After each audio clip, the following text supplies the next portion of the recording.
here of Howie Guitars and making this video to give you the rig rundown on this Escape here. That video at the beginning there, I was just showing some of the capabilities of this guitar with some looping there for every breath you take.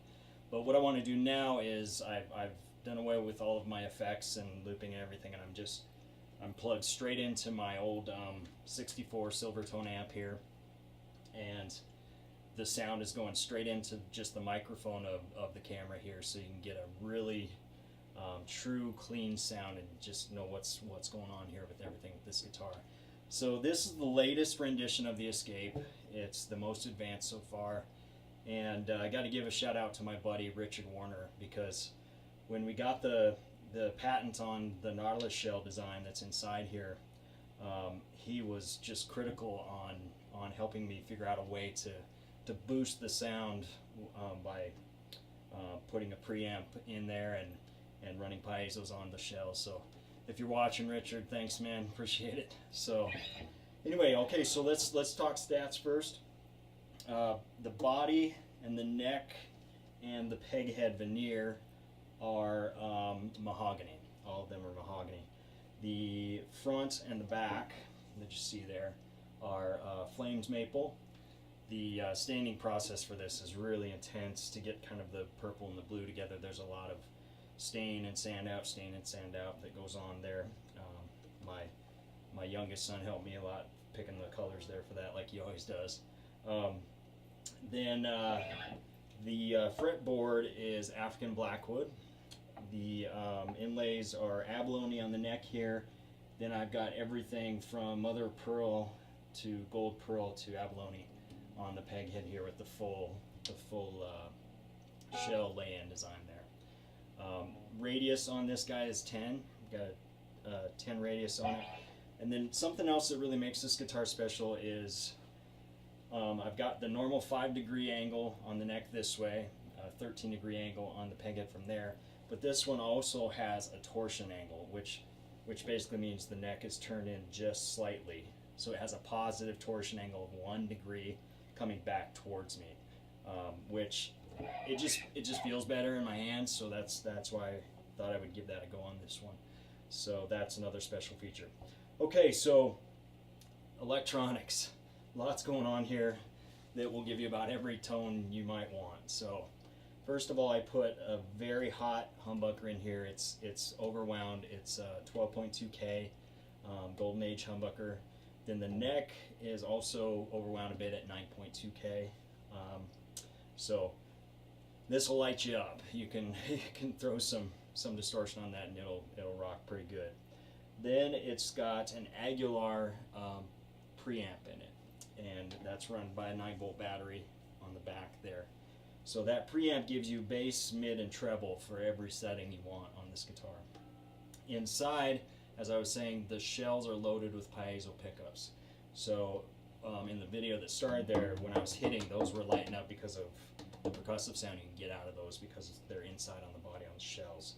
Then these are your volumes for your neck pup, bridge pup, and then finally for the piezos inside. So I think I've talked enough about it, but I'll give you an idea of the sounds. Right now, what we have is we're just on the humbuckers here. I am on my bridge, and I've got the EQ just set to the middle, just middle of the road. Everything just turned up. So.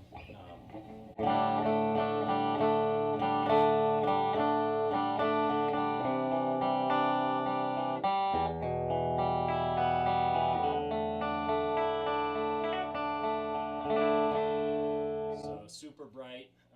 Love that humbucker. Like I said, it's really hot. Going to the middle.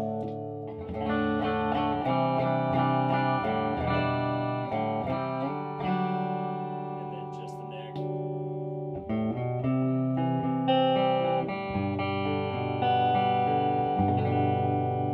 So there you go. So that's one set of tones you can get, and like I said, I haven't touched the EQ at all. So again, there's a lot more that can be done there. Before I do that, let's talk about this switch here. What this switch does is it allows you to be, if it's pushed all the way forward, you're just on the humbuckers. If I go to the middle, I'm on the humbuckers and the piezo, so I'm blending the two. And then finally, if I go all the way back, I'm just on the piezos. You can play it more acoustically, like an acoustic guitar.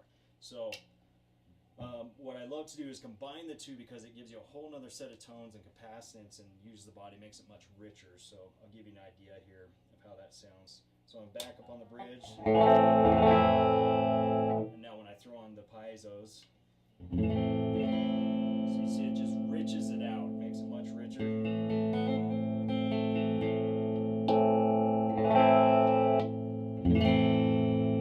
And the same effect on all of the other, just throwing the piezos in.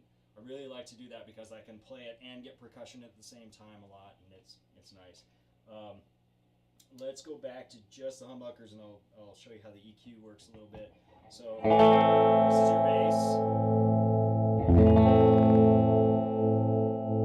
So you can get some pretty thick sounds out of that. Back to the middle here, or cut it. You got mid.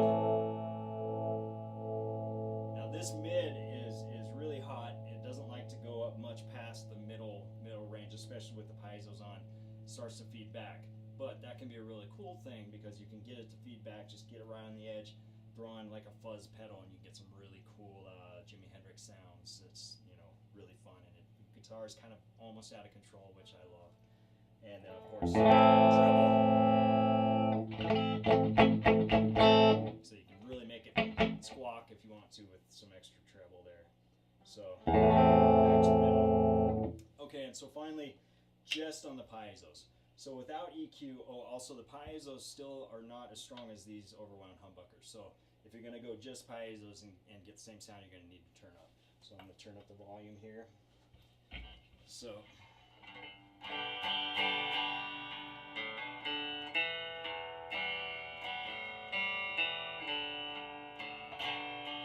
not cut up on my Pink Floyd, but that's kind of the lo-fi sound you get out of it without messing with the EQ. What I like to do is turn the treble down, turn the bass up quite a bit, leave the mids about where they are, and you get.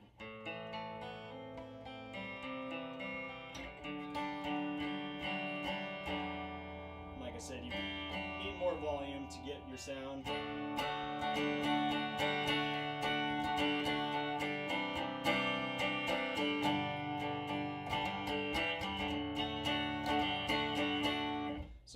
It's an acoustic guitar then, basically, and you of course have your percussion, which is one of my favorite things.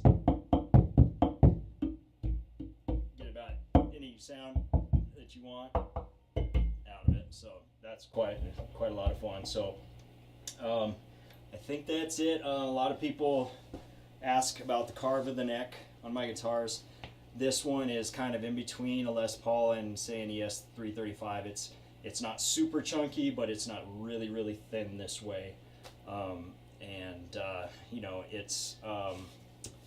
it's almost 1 3/4 at the neck. It's more like 1 11/16, a little bit more than that.